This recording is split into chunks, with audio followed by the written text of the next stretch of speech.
Thanks very much. Good morning, everybody. It's great to be here. My name is Josh. Like he said, I'm with the Washington Post. I've been a reporter, a foreign correspondent for the Post for about 10 years now. Been based in Iraq and Brazil, and currently living in Mexico, and spent I had been in Rio de Janeiro in 2009 and had a great place a couple blocks from the beach, and my boss asked me to help out very temporarily in Afghanistan for 2 months and cover an election for Hamid Karzai's second term.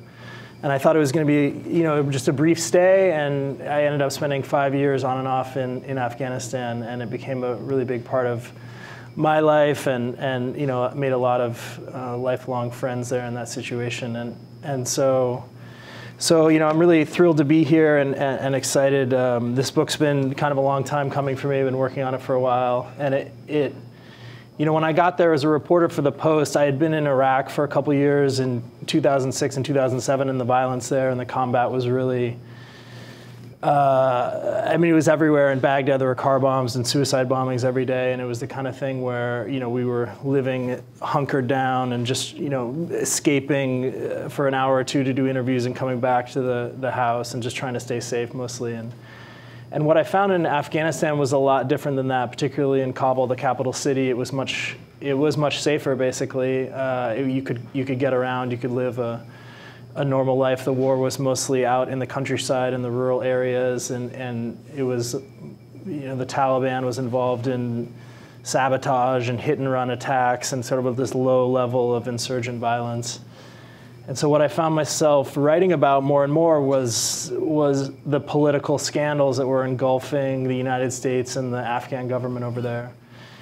Whether it was some bribery scandal at the Ministry of Mines, or the U.S., the DEA investigators and the FBI going after President Karzai's brother, trying to uncover, his business dealings, or the fights between the U.S. ambassador and President Karzai, and so I guess I found being there that what seemed to be more.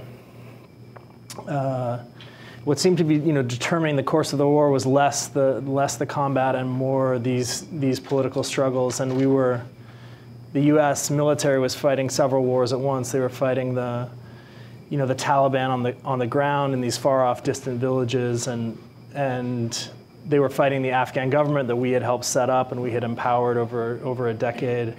And they were also fighting within themselves. The military and the State Department and the CIA all had different strategies of what to do. So the book that I wrote is basically a story of those other wars, and how wherever you looked there was a Karzai in the middle of them. Whether it was we were trying to figure out what to deal with the warlords, and there was Ahmad Wali Karzai, who was the president's half brother, and he was this kingpin figure in Kandahar who was larger than life and was accused of presiding over the drug trade in southern Afghanistan. And when we were trying to figure out how to make this government into more like a Western democracy, his Mahmoud Karzai, the other brother, was involved in banking scandals and these corruption issues. So, I think I learned some of the book. I try to explain basically some of the things some of the areas where I think the United States went wrong in Afghanistan, and how we tried to change a little bit too much about how the Afghan government functioned, and how we didn't really understand, or we weren't really honest with ourselves about who we were fighting. So, just to get a sense of the writing, I was going to read a very small portion.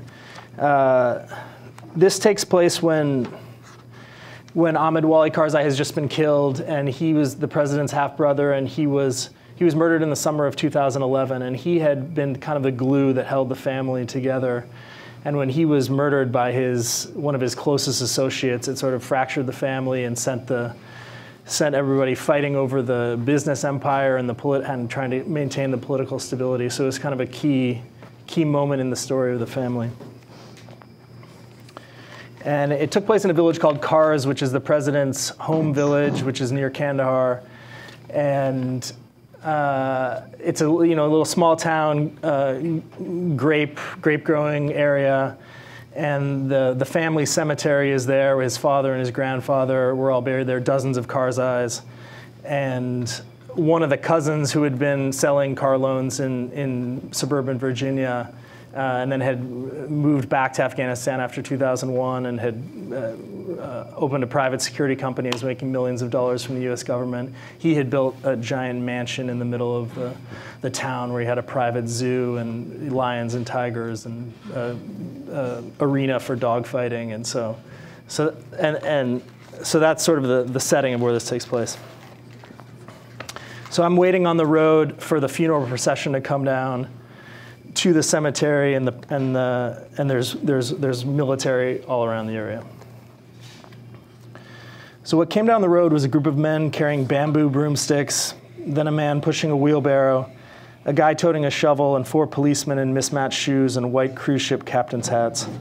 I wondered if maybe I was once again too late. Then a procession of men, 20 abreast and filling the road, came into view. They wore turbans and blazers and sandals and wristwatches that glinted in the sunlight, row after unsmiling row.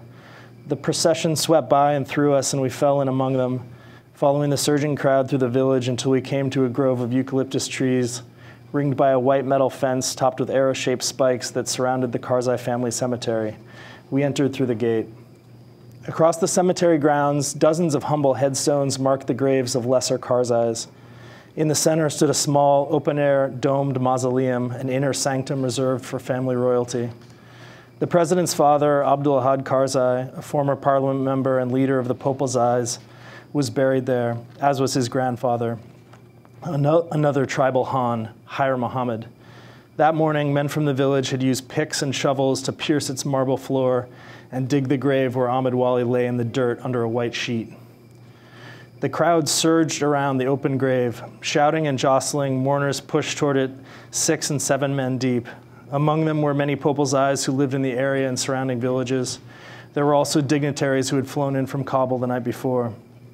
I recognized cabinet ministers, army generals, and provincial governors sweating in their suits and uniforms. People were wailing and crying. Security guards in black bulletproof vests with curly cords tucked behind their ears tried in vain to keep control, screaming and shoving people back from the lip. Then the sound of rotor blades rose above the din, and a U.S. military Black Hawk helicopter touched down in a plume of dust. The president had arrived. Hamid Karzai, looking wan, pushed through the tangle of bodies and stood at the edge of the grave. He wore a simple white tunic and a dark vest. He looked down into the hole and said nothing. I could see he was crying. For a second, the scene seemed to freeze, bodies teetering over the pit, all eyes trained on him. Then he dropped into the grave. He knelt to kiss his murdered brother, and the crowd closed in over him, breaking like water through a dam. People enveloped him in a tangle of interlocking limbs. He stayed down there, out of sight under the bodies, for what seemed like minutes, amid the keening moan of the crowd. Then the bodies parted, and he rose from the ground, hoisted up and out of the grave by the men around him. He walked quickly through them, out through the cemetery gate to his waiting convoy, and drove off without saying a word. A group of men lowered a concrete slab over the corpse and shoveled in dirt. When they had filled the grave, they pressed in 2 saplings, one at either end, and tied them together with pink ribbon. Almost everyone had dispersed by the time it was done. So there's just a little scene of the cemetery there, and yeah, so the book goes on from there, tracing basically the election in 2009 that I first observed, and the final election when Karzai left power in 2014. And I think it's a story about how the United States really went out of their way to build up these people in all sorts of different ways, from politically supporting the president to giving, one of the brothers was on the CIA payroll, another one was received loans from the U.S. government for some of his business projects, and then by the end of their arc, they had become the enemies of the U.S. and really were sort of at the center of a lot of the conflicts we had and the trouble we had in Afghanistan. So, I'd be happy to take any questions you have about the book and or Afghanistan in general. What are they up to today? So the president he left office peacefully. He was There was a lot of speculation leading up to 2014 that he would try to change the constitution and stay in power indefinitely. But he accepted the popular vote, and he's now living a few blocks from the palace. But he's still very involved in politics, and he's meeting with leaders, tribal leaders every day. And his critics speculate that he's trying to scheme and return to power because the current government's pretty weak and is very fragile right now. So there's a lot of concern there's a lot of suspicion that he will be back in the spotlight, again, because the situation in Afghanistan right now is a lot worse than even when I was there in 2014. The Taliban are stronger than they used to be. They control a lot of areas around the country. The government is weaker than it used to be and is very fragile. The US still has 10,000 soldiers there. So we still have quite a footprint, but we're more in an advisory role. But so everyone's kind of trying to keep it from collapsing right now is the main issue. So with the benefit of hindsight, what are some of the things that you think maybe could have been done differently or should have been done differently, looking back over how much support the U.S. gave to the Karzais and sort of the politics that came out of that? I mean, I think one of the things is we could have managed our expectations better about what was possible to be changed in Afghanistan. And this was a country where before 2001, the Afghan colleagues I worked with there, they would have to drive for hours to Pakistan if they wanted to make a phone call. And then, the government ministries have, they don't have electricity. The people don't have computers. They're starting from absolute zero when this started. And we poured in billions and billions of dollars into this country to try to make it. And I think the expectation was almost that we could make it a modern, Western, functioning democracy. And so when that wasn't happening, and there was a lot of people stealing this aid money, it became an obsession with the United States, and they launched these investigations into why this corruption was happening and who was stealing this money. And that I think, ended up undermining the relations with the Karzai government in a huge way and was not really necessary, I think, in the long run. So that was one thing. I think that we were not also honest with ourselves about the enemy. When President Obama would talk about Afghanistan, he would talk about Al-Qaeda and the threat from Al-Qaeda, and we have to make this not a sanctuary for terrorism anymore. But when I was working in Afghanistan, I hardly saw, no one would talk about Al-Qaeda. It was all about the Taliban. It was not really, for the commanders on the ground, for the diplomats, it was not much of a concern. So that was, I think the Afghan Taliban, from what I learned and what I saw there, was interested in controlling Afghanistan and controlling the politics being involved in the politics of Afghanistan, but didn't have international terrorism ambitions for the most part.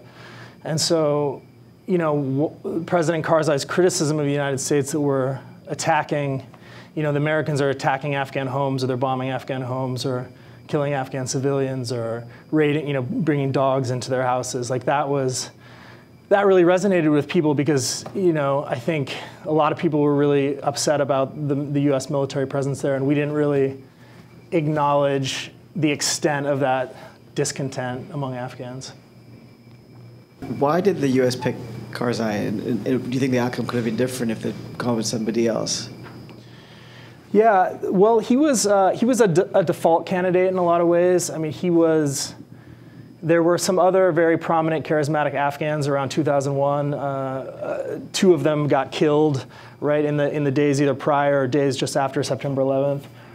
He was a moderate English-speaking Pashtun from the majority ethnic group there, and he had, he was a known entity among U.S. diplomats. He had lived in Pakistan as an exile for many years, and he had been involved in the Soviet resistance, in the Afghan resistance to the Soviet occupation in the 80s. So he was somebody who who had rather moderate views. He was not a warlord. He didn't have blood on his hands. And so I think that he was acceptable to the United States for that reason. He was also acceptable to the other factions in Afghanistan, the other ethnic groups, the other warlords and commanders. So he was the least offensive choice to a lot of people, I think. I mean, whether it would have been different with someone else, I mean, I think I really wonder if it had been different with,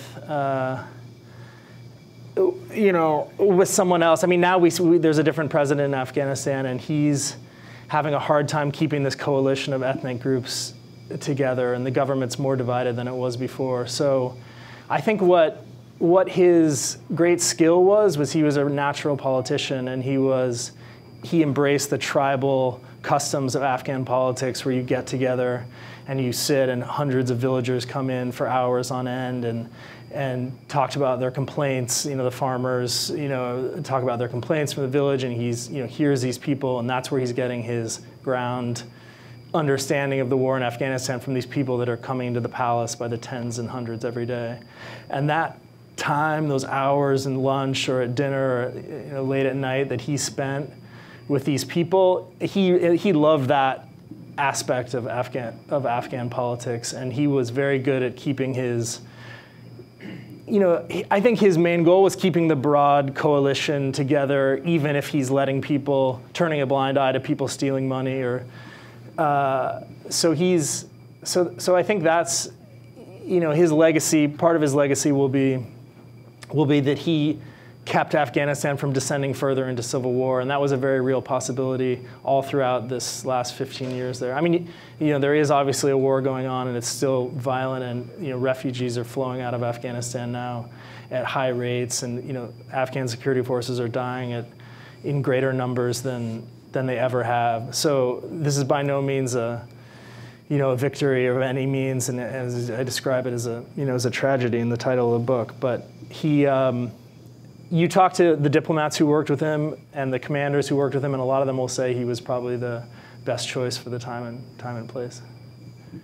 And in the research of this book, I ended up having a lot of developing more respect for him, I guess, than I had initially expected to have. When I saw him when I first got there, he was a bit unhinged. I mean, he's this emotional guy who's crying in public and about the tragedy of his country, and he seemed like a guy who was biting the hand that fed him, and he's a puppet president essentially propped up by the United States, and yet he's spending all his time criticizing every action. But I sort of came to think that he was genuinely concerned about the welfare of the Afghan people, and was being a critic at a time when, and was really standing up for what he saw was a military strategy that wasn't working. So. After the U.S. withdrawals to 10,000 troops, do you see the current Afghanistan government being able to survive that U.S. support? And if it does disintegrate, which groups do you think are going to rise to power in Afghanistan? Yeah, it's a great question, and it's the key question right now. I was reading today, there was an estimate that about the government thinks it controls about 60% of Afghanistan, so there's 2/3 of the country that it doesn't control. The Taliban is surrounding Lashkar-Gah in Helmand province, which is a province tens of thousands, maybe more U.S. soldiers have fought, and many died there trying to defend these villages and establish the Afghan government in these areas.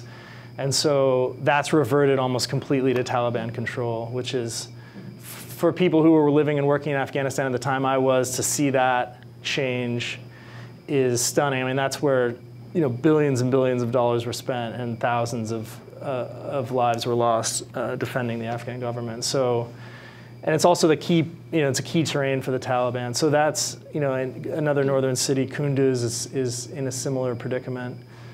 So, without any U.S. troops, I think these are all the reasons why President Obama has delayed the withdrawal of troops. And we were supposed to be all completely out of the country by now, but there's still 10,000 people. But I think that, unless the U.S. cuts off all funding, which I don't think anyone's proposing, they're still paying probably $10 to $20 billion a year for the Afghan security forces, I think the ability is probably there to protect the major cities. But in the long run, I think there's going to have to be a political accommodation with the Taliban of some sort. I mean, if they come in, if they militarily conquer Afghanistan again and are ruling again like they did before 2001, yeah, I mean, it depends on their internal politics then of whether they want to invite in ISIS in a big way or some of these other groups that, you know, I think one thing about the Afghan Taliban that I learned was that, you know, they have learned a lesson from September 11th, and they lost their country because they were supporting Al-Qaeda and allowing Al-Qaeda to be in their country. So I think it doesn't necessarily follow for me that if the Taliban regains power completely or partially, that they'll welcome back in a big way some of these more extreme Islamic terror groups. Based on your experience in Afghanistan during this period, what do you foresee kind of the future of U.S. involvement in the region, or specifically Afghanistan? And do you have any policy recommendations for the next president based on that? Yeah, you know, it's interesting. Well, I mean, one recommendation for both the candidates would be or the next president would be to talk about Afghanistan more. I mean, there was an interesting piece in the New York Times the other day about how neither candidate has really raised it as an issue. And I think, you know, I mean, it's clear in one sense there's not a lot to gain from focusing on a 15-year war that nobody has a good solution for.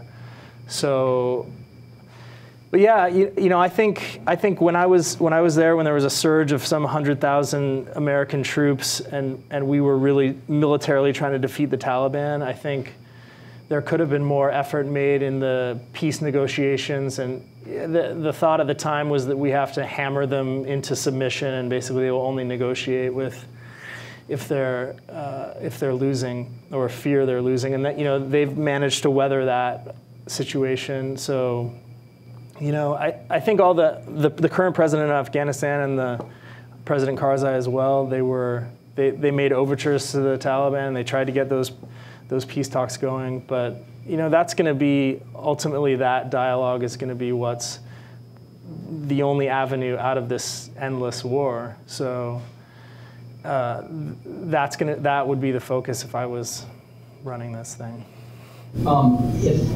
If the Afghanistan government decides to sign a peace deal with the Taliban government, do you foresee the U.S. Stopping its aid towards Afghanistan? That's a great question. I don't think, it depends on, I guess, on the actions of the Taliban. I mean, if they welcome in ISIS or help groups with international terrorist goals, I'm sure there will be some shift in the policy. But I think American officials are welcome. You know, they would welcome Taliban participation in government. I mean, as long ago as 2014, in the run-up to that election, there was a lot of talk about Taliban candidates, at least on the local level, for district governorships or provincial governorships. You know, maybe not like in the FARC in Colombia, where now they're actually in an official process of trying to turn the rebel group into political candidates where you're campaigning under the banner of the FARC, but at least people who are sympathetic to the Taliban, who would be sort of known as representing their interests as welcome candidates. And that was, you know, I guess, going back to mistakes, that was early in the war. There was a blanket policy basically in Afghanistan that the Taliban couldn't participate in politics. I mean, much the same way we disbanded the Iraqi army in Baghdad and you know, cleaned out Saddamists, and those people ended up joining the insurgency and fighting against us for years. So, you know, I think most Afghans that I met, including in government, have a much more nuanced view of the Taliban as other Afghan actors and politicians, and they see a place for them in the Afghan political debate about what's important. So I don't foresee them being excluded in a big way in the future. Last question for me, sorry. The opinion polls for Afghanis, do they want America still to be involved in Afghanistan? And the second thing, women's rights in Afghanistan, have women's rights been promoted since the U.S. has been there? And do you see those changes being sustained after America leaves? Yeah, on that question, I think there have been very tangible changes for the situation for women in Afghanistan since 2001. I mean, living under the Taliban as a woman sounds like it was a brutal experience, but it's still an extremely conservative place, and the treatment of women was something that, as a foreigner, as an American, that was the hardest thing about being in Afghanistan was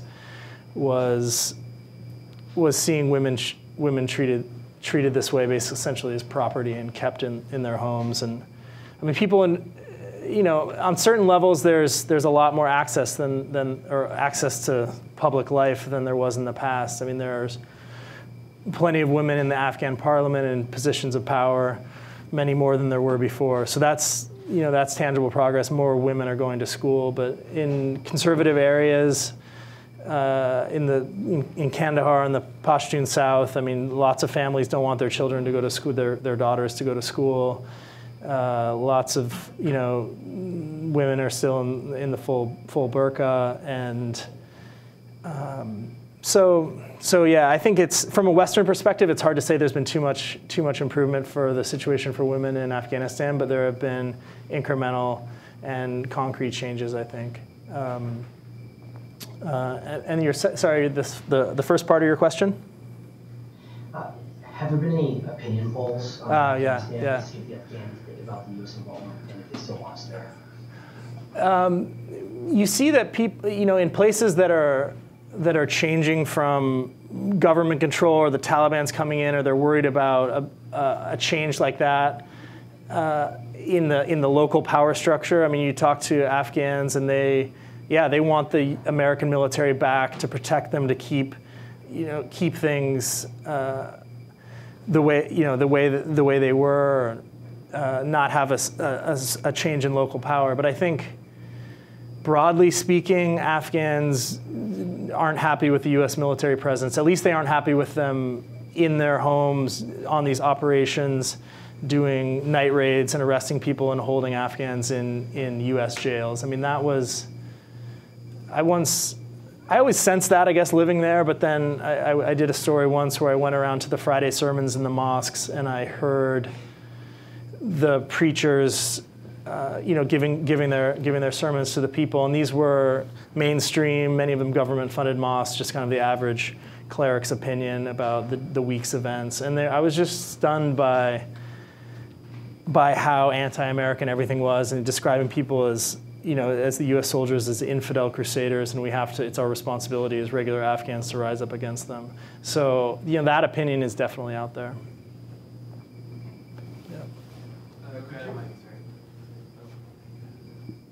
Could you paint the most optimistic picture about the future of Afghanistan and tell us how to do it? I mean, how to implement it? The reason being, I mean, a lot of these things are pretty depressing, to be honest. Right. And in the Middle Eastern, but in other countries too. So it seems like, be interesting to know what would need to happen to fix it. Yeah, I mean, I guess I would just go back to what I touched on before, was there needs to be a political agreement between the groups fighting in Afghanistan and the government to settle these things diplomatically and peacefully. And there's obviously going to be opposition groups and opposition, and ethnic rivalries that will exist. I mean, there's a long history of that in Afghanistan. But I think, a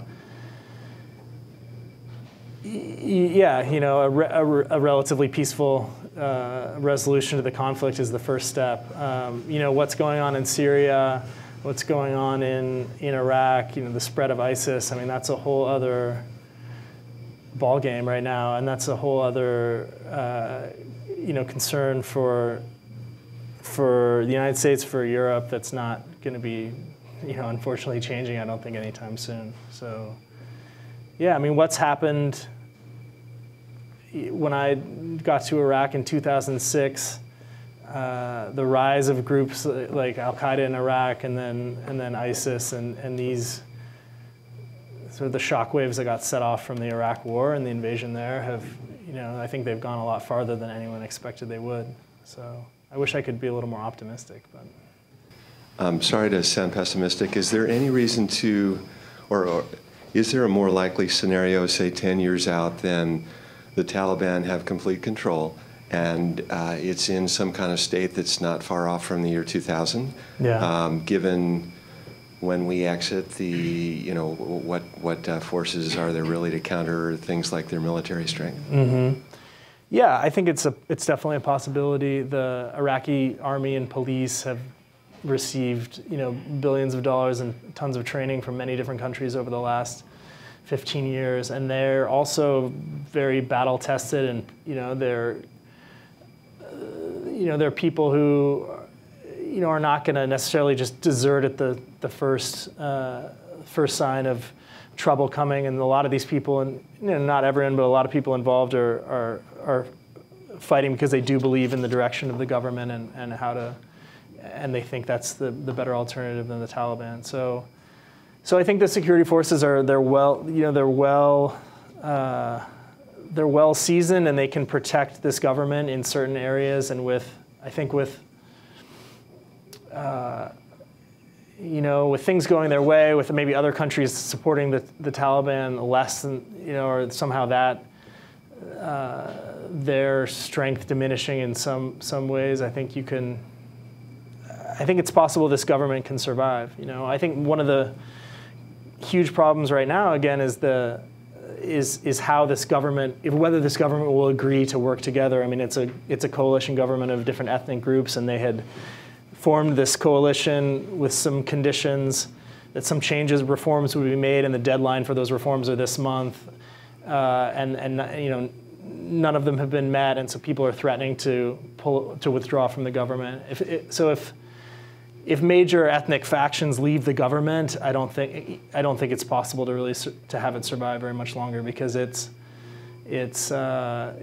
security forces and the leadership of the security forces have been some of these minority, like the Tajiks and the Uzbeks and the Hazara leadership, have been important to keeping the military and police force fighting for the government. So there are a lot of risks out there right now, for sure.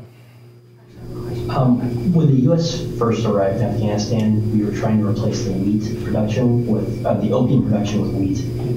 Was that successful? I'm assuming it wasn't, right? Yeah, no, that wasn't successful. There were some programs early on where they tried to buy up the poppy crop from all the farmers as a way to keep them, having some income, and then destroying the crop. But that wasn't as successful. They've tried eradication. That hasn't been successful. It still produces the majority of the world's opium and heroin, Afghanistan, and it's still the funding source that drives a lot of both the insurgents and the Taliban makes money off of opium, as well as the powerful members of the Afghan government. So, when I was there, the people in this family, the opium trade is always in the background. The United States for a while was fixated on whether they could find out whether the president's brother was a drug trafficker or not, and spent a lot of hours and a lot of people investigating that question, and were ultimately never able to find any evidence. But there was a lot of smoke and a lot of suspicion that he somehow basically helped the trucks keep moving and that sort of thing.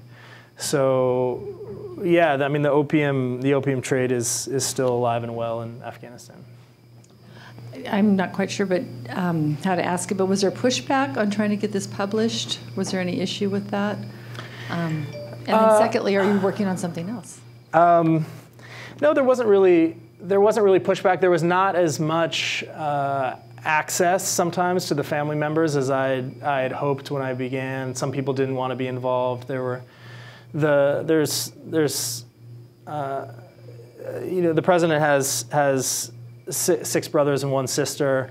A lot of them had left during the Soviet War and lived in the United States. One of the brothers, Mahmoud, owned a restaurant in the Helmand in Telegraph Hill here in San Francisco until it got destroyed by a boulder during a landslide.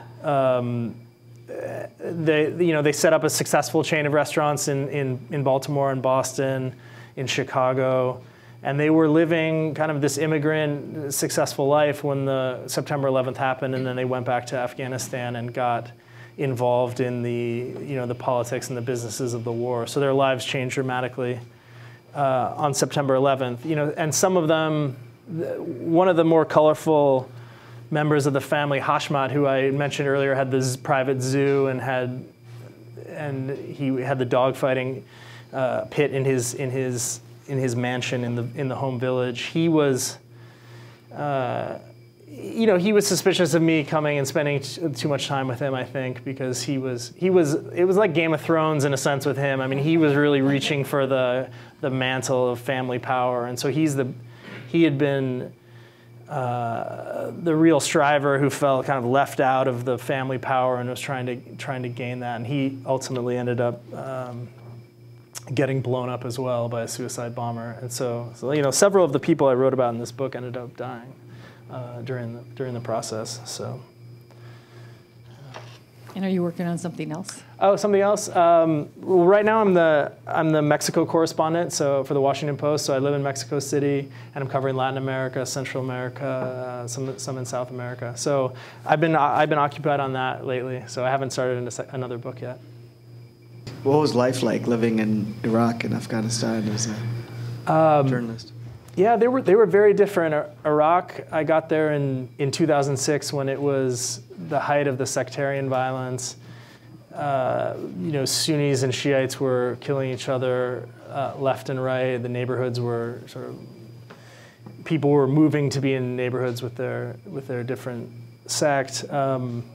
We lived in a heavily fortified house in central Baghdad with, at the time, I think there was a staff of at least 30 Iraqis working for the Washington Post, whether it was drivers or security guards or translators or people, stringers in different parts of the country.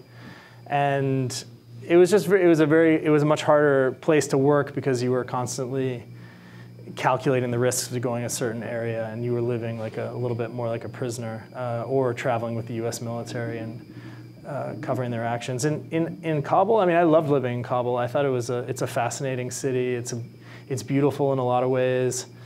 It's a kind of stark beauty. It's ringed with mountains, and it's a valley city, and I think it's 6,000 or 7,000 feet elevation. There's like wood smoke and still muddy streets and people in donkey carts and little kids waving these cans of smoke to ward off the evil eye to cars. It's very exotic, and very different, and you can still imagine them living as 1,000 years ago in a similar fashion in a lot of ways.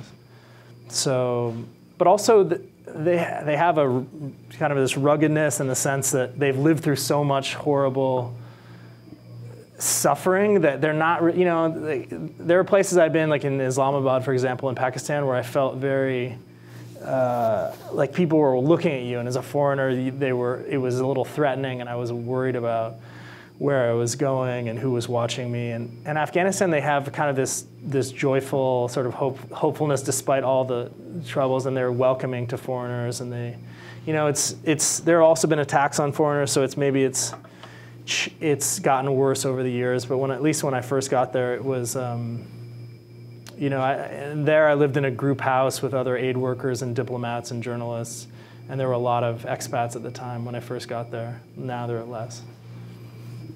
Is the royal family completely out of the picture at this point? And secondly, does Afghanistan as a political unit matter to the Afghans, or is that a construct that the West, buys into? Yeah, right. The royal family's not too much in the picture. Some of the members of the family were allowed to live in the presidential palace as a courtesy. I believe the king passed away in 2007. He had been, or maybe earlier than that, 2004. He had ruled for decades until the 70s, and he was overthrown. So that, they're respected as a family, but they don't have too active a role in politics. As far as the construct, yeah, I mean, I definitely think to a large degree the government is seen as a Western construct, particularly the way it was. I mean, I write in here about the efforts to fashion the National Security Council in the palace, and ISAF, the U.S. military, created these detailed flowcharts about how decision making should take place and whose committee meeting and who had to go to which subcommittee meeting and who had to brief who.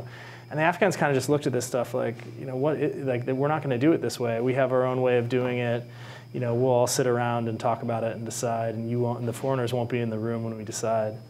So there's that aspect of it. I think they see it as a construct, but also it's also a predatory government in a lot of ways. So at a local level, police will demand bribes or to get anything done. If you have a legal case, you're going to have to pay the prosecutor a bribe. You're going to have to pay the judge. You're going to have to pay everyone involved. So people are infuriated with that. And like a lot of the sympathy I think you see for the Taliban's manner of justice is because it's just simpler and they get rid of all that, red tape.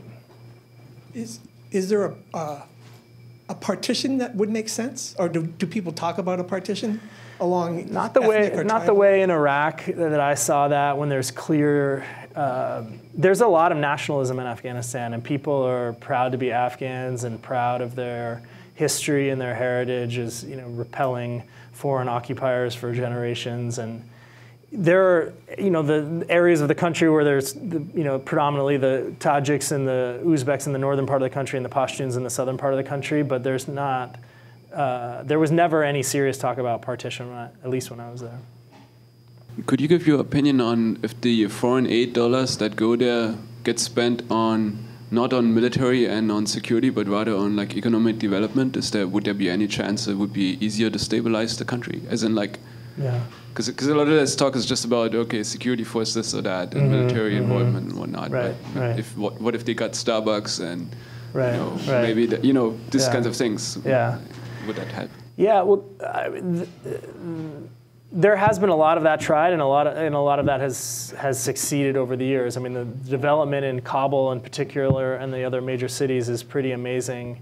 If you in a certain way, I mean, there was maybe one or two radio stations when the war started. There's now a flourishing media market, TV stations, radio stations. There's a lot, there's access to the internet, cell phones. There's access to the outside world and other ways of thinking. So, and the economic development has, there have been big projects in mining and agriculture.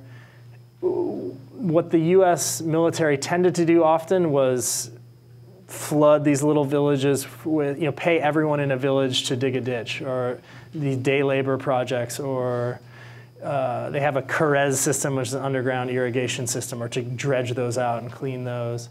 And that's just, that's good for a couple weeks, and they're however long the program lasts, and then people are back in the same boat.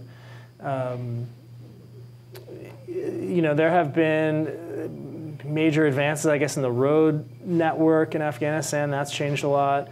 The infrastructure is better than it was, but it's, I mean, there's, if there's definitely a demand, there's, poverty is rampant. The economy is, it's ripe for other projects and people and for jobs, and that's what people care about most, but there's been a lot of money wasted. If this aid money comes in and it gets filtered through so many different levels of the government, and they pay what a school that should cost $1,000 to build ends up costing $1 million because so many different contractors along the way take a cut, and then it falls apart because they use materials that were shoddy or weren't appropriate to the local weather conditions. There's been a million stories of squandered aid money. So that's a lot of the record is that kind of stuff. I was wondering, from your perspective as a foreign journalist working in Afghanistan, did you see a big contrast between how media was covering foreign news, especially the West, and the West's interaction with Afghanistan? Was there a big contrast between how you were covering it and how Western media covered it? You mean other, European journalists would cover Afghanistan? And American news versus Afghanistan local news coverage? I didn't see a huge difference, I guess. I mean, we were all covering the same stories. I mean, you'd go to the press conferences, it'd be 10 foreign correspondents and 50 Afghan reporters. So they had a great, really vibrant media system, and they were all over all the battles, all the scandals. So I think I didn't see a huge perspective. I mean, for example, I live in Mexico now, and I see a bigger difference between just the way Mexican media approaches covering the government. There are some standout examples of investigative work, but for the most part, you don't really ever learn. You don't really get beyond the surface layer of the government, and the PRI there is very good at keeping. Nobody leaks anything. Nobody gives any. There's no real insight into how the government works or how the military works, and then that's. I think that's very different than the United States. So, but the Afghan reporters were. I mean, everything was just getting going. It still is just getting going in a way. So there were a lot of successes, and there's a lot of. A lot of great reporting, and there are people who. I think one also difference that comes to mind now is that there were people who had access to, say, the Taliban or the insurgency in a way that a foreigner wouldn't often, because I think that's the big great black hole of the whole Afghan war is the Taliban side of this war, and we see them kind of as this group, faceless group, but they had, their whole history of their leadership and what the decisions they made and why people were fighting for them. That was not well covered in the last 15 years. And so the people there were some American exceptions, but often people go to meet them and end up kidnapped or killed. And so it was, Muslim journalists, Afghan journalists, other journalists from the Middle East often had a better time accessing them and telling people about who they were and why they were fighting. Thank you guys so much for having me. I really appreciate it.